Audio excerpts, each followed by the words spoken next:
I had plans, I had the timelines, I had the to-do list, I had the color code, the folders, all the stuff. I'd start strong. I was crushing my list. And then I'd hit an obstacle, I'd miss a day, and it would interrupt my pattern, and I'd totally forget about it.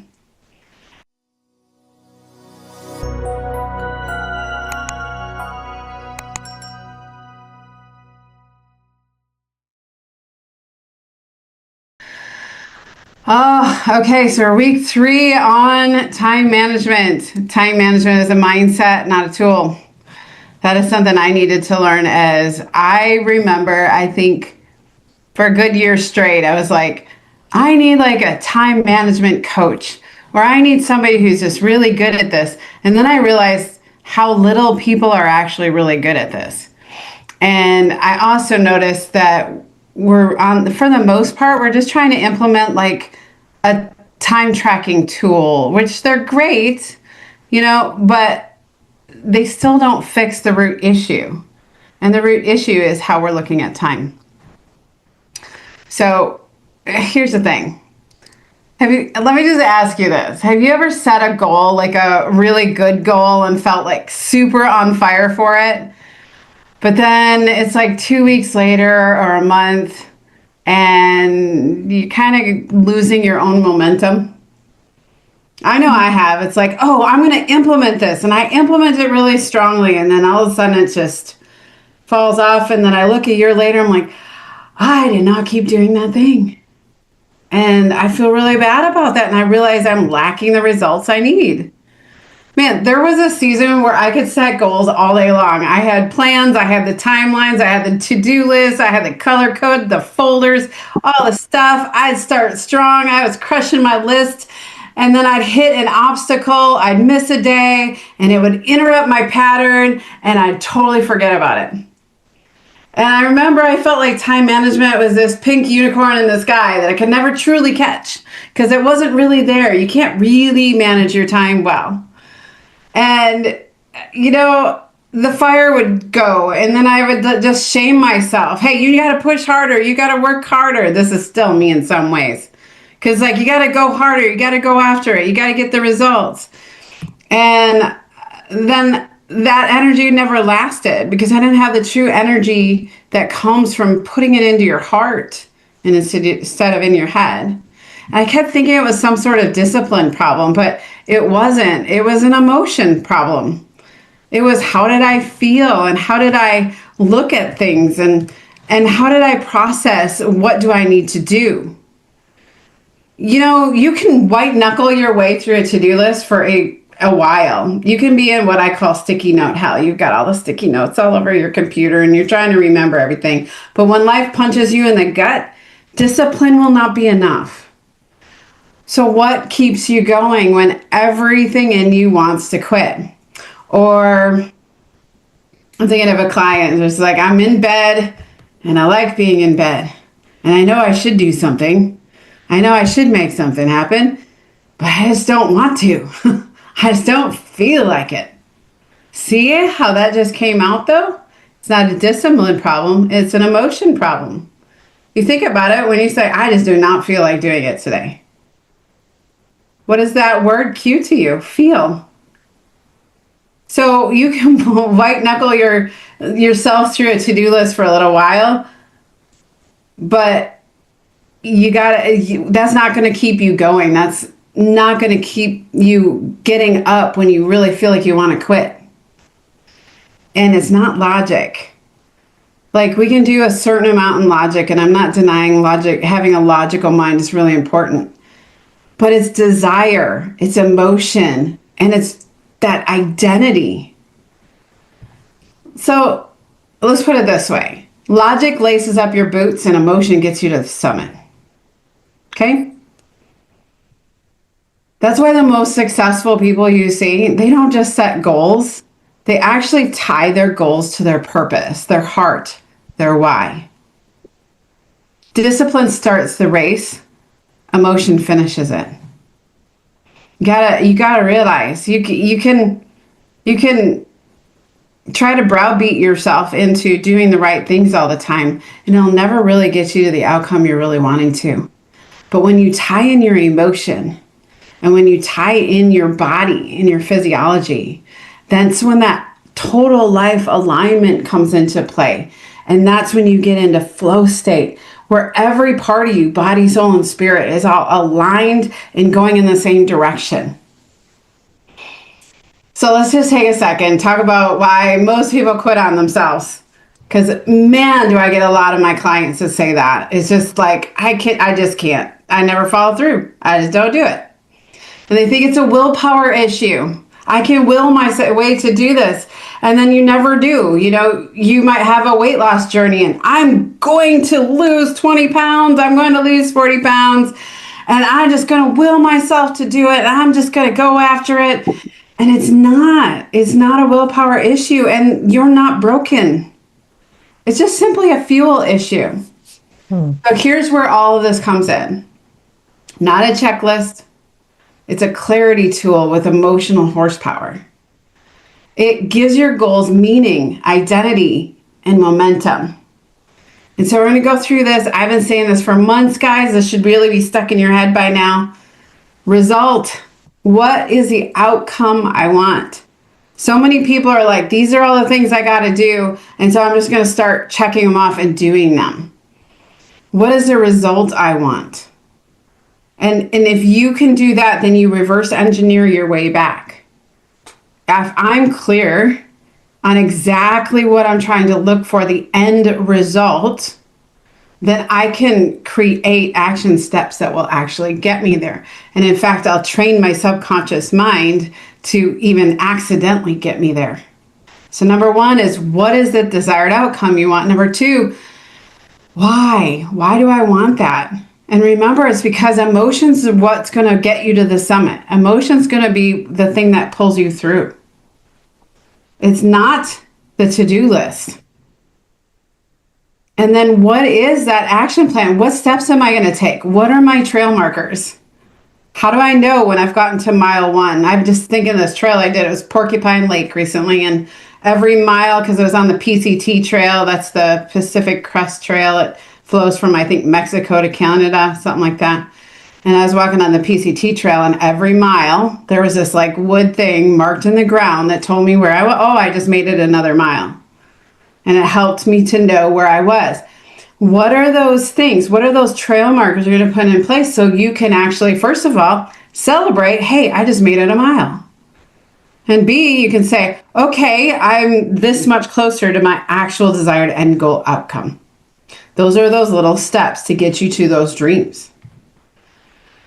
So let me give you some examples. I want to get really practical with you. And when I get back from my trip, I want to get even more practical. In fact, what I'd like to do is give you a sneak peek into how I actually do this in my daily life so that you can see how it actually works. Because it's like, how do I apply this, right? So let's talk about goals for me. I know everybody loves goals, right? No, I hate them. Yeah, see, Amber agrees.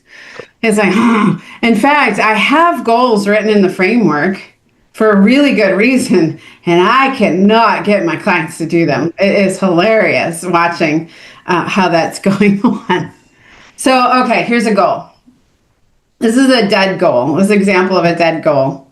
I need to lose 15 pounds. A real goal sounds like I'm losing 15 pounds so that I can feel strong, magnetic, and proud when I walk into any room. A dead goal. I need to get more organized. How many of us have said that? I actually said that this morning because my computer's a hot mess. Like it just is. It's like a messy room. I don't know where to put all my files. It needs help. I need to hire someone to help me, right? I need to get more organized. That's a dead goal. And the reality of it is, because I have a dead goal, I need to get more organized. It is not getting done. I think I've been saying this for like 6 months that I need to get more. Amber's saying, yeah, it's longer. She's heard me say this. Yeah, longer, much longer. So a real goal would be I'm creating systems so that I can feel calm, confident, and in control of my day instead of reactive. See, it comes with an emotion. It comes with a purpose. A couple more examples for you. I need to make more money. Don't we all, right? A real goal is I'm increasing my income so I can feel secure, free, generous, and finally breathe without anxiety. You see the difference? Oh, and here's my favorite. This is where we get shitting all over ourselves, right? I should this, I should that, I should start working out. Yeah, I should. Everybody should, shouldn't we? A real goal sounds like I'm moving my body because it makes me feel powerful, clear, and connected to myself. Come on, they're getting good. I'm on a couple left. A dead goal. I need to fix my marriage. A real goal sounds like I'm investing in my relationship so that I can feel safe, seen, and fully alive in my own home.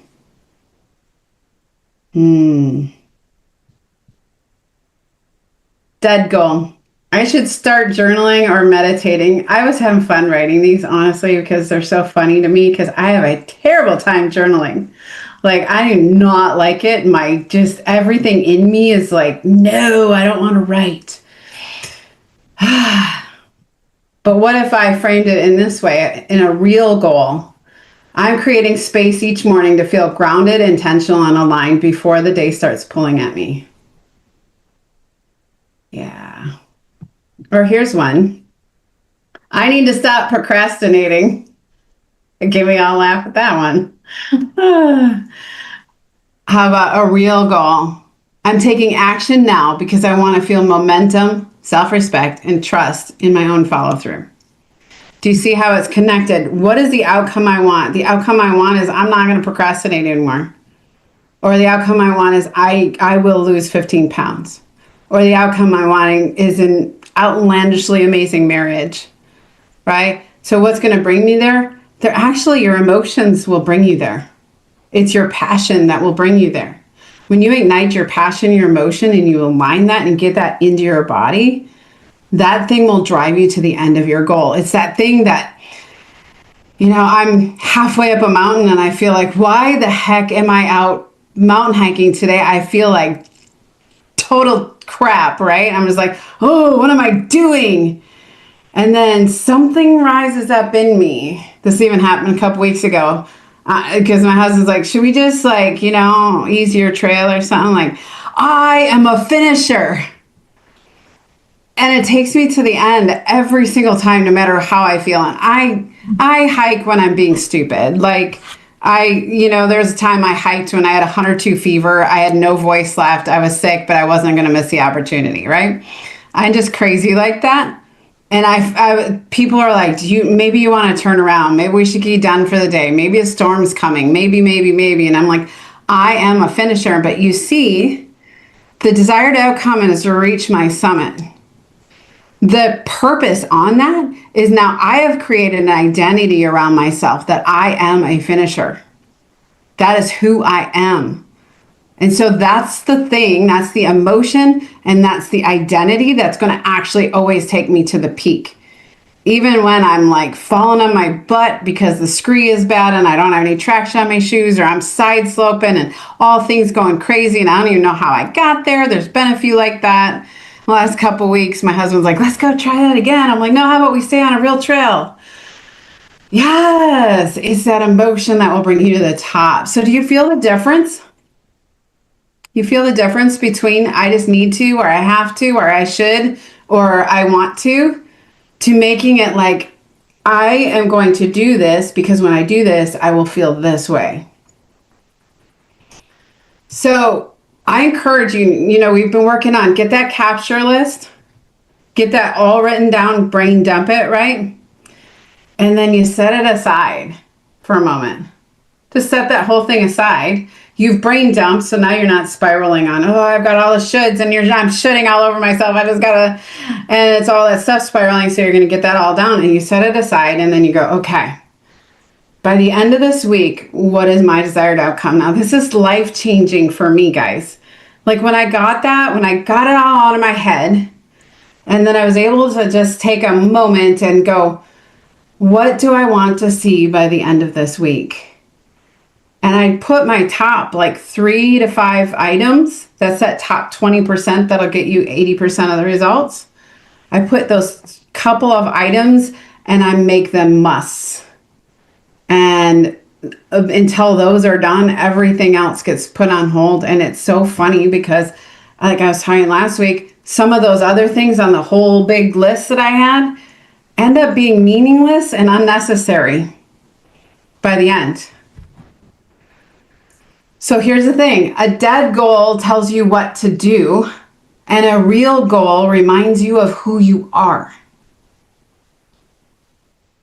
One is logical, the other is emotional. That's what's going to create the movement for you. So think of yourself, if you're standing at the bottom of a mountain, you're staring at the peak, and you'll talk yourself out of the climb. But if you break that hike into switchbacks,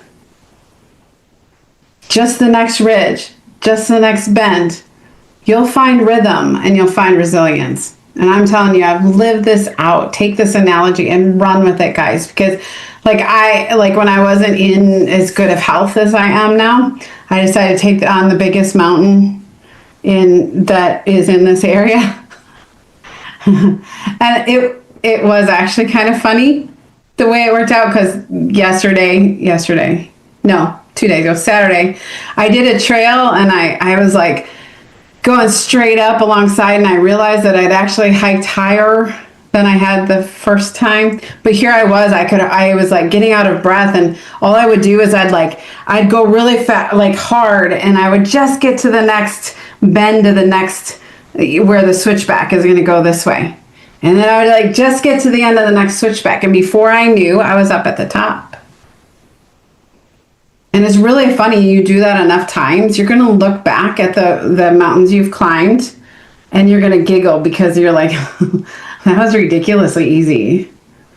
Like, there's a mountain that it was my very first mountain climb, and it was tough. I was in a rough emotional spot. Something had happened the day before that really hit me in the gut. And I had a cold, and I just wasn't feeling good. And that was really tough for me. And now I literally it's one of the easier hikes that I do. and I can laugh at it. And that's where this kind of mindset can really bring you guys.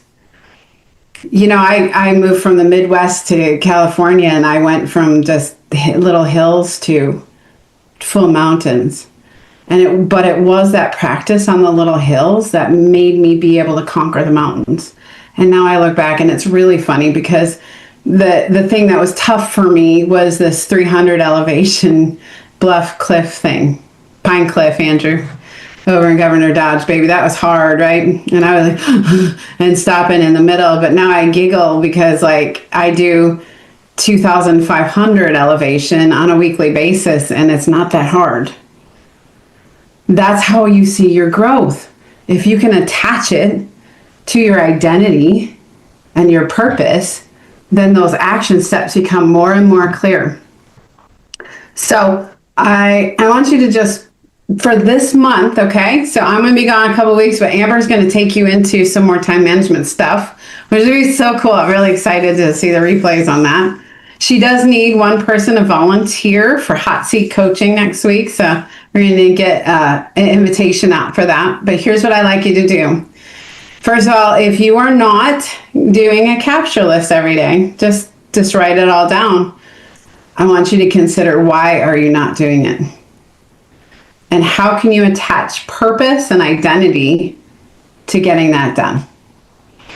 Because I can teach you all the tactics, all the training on the planet, but if you don't implement it, it won't get you anywhere. And that makes me sad, because I really like the testimonies. When you guys have ahas, when you guys have breakthroughs, just ask my husband. I walk in, I'm like, guess what my client just did? I want to have all the celebrations on the planet. So I'm trusting you guys to implement this. And so it's every day, just get that capture list done. And now we're going to develop it, and we're going to set the capture list aside, and we're going to look at what is the outcome I want by the end of the week. And then we're actually going to create just a few action steps, or one tiny action step every day, to see that outcome come to pass. So here's the thing. Pick one goal that really matters to you this month. Write down your result, and I mean be really specific. And I want you, even once you write your result, I want you to clearly imagine it in your mind. I want you to start, this is like working out at a gym, guys. When you work at a gym, you push weight, right? So when you're doing this, we're going to push weight in our subconscious so that our subconscious can align with our conscious. So I want you to actually close your eyes and imagine yourself having already completed it and having that outcome already done. I still remember when it's an episode of The Flash. It's one of my favorite episodes, but it's where him and his daughter, they would run after, they were running, and then they would bounce and boink and end up right back where they started. And they did this several times. They'd run, and they'd hit this force field and be even further back. And then they would do it again and again. And finally, the Flash got this idea that if he ran as if he was already through the force field, that he might actually reach there. And so they ran, believing that they were already through the force field and got right through. That is this concept to a T. Imagine yourself as actually achieving it. Then write your purpose down. So result, then purpose. Write that emotional reason, not because I should. Should will never get you to the summit, guys. But because it makes you feel powerful, free, alive, strong, fill in the blanks. And then I want you to write your 3 trail markers, those mile markers, just 3 things you can do this week to build your momentum.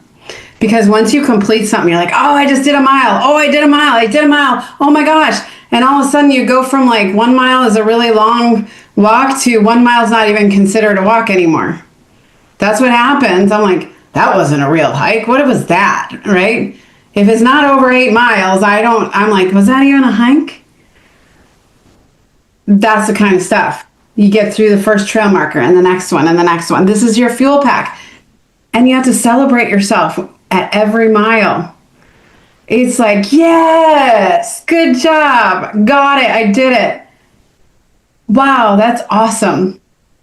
And then when you hit the next incline, that's what you pull out of your pack. And remember, I'm not chasing this because I should. I'm chasing it because it feels like me. Mm-hmm. So when the climb gets hard, your why keeps your boots moving. Mm-hmm. So I want to send you to breakout prompts, breakout groups, here's your prompts for the breakout groups. Sorry, I did write them down.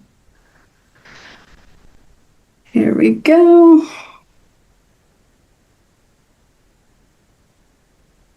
I think I got them. I have a weird number, but you guys will get the point. Sorry about that. I don't know how I did that. All right, so here's the thing. What is the summit goal you're choosing for right now? You don't have to get your life all in order right now. Let's just pick one, right? What's your focus? What are you going to focus on? What is the reason, your why? And why is it a must for you? What are your 3 trail markers for this week? And now, let's be honest, and let's be just really transparent because this is such a safe place, is how do you usually show up when you're not emotionally connected to your goals? Yeah. And I want you to remember these emotional words. I want to feel blank. Don't let them stay in logic. You don't need more discipline. You need more emotional clarity.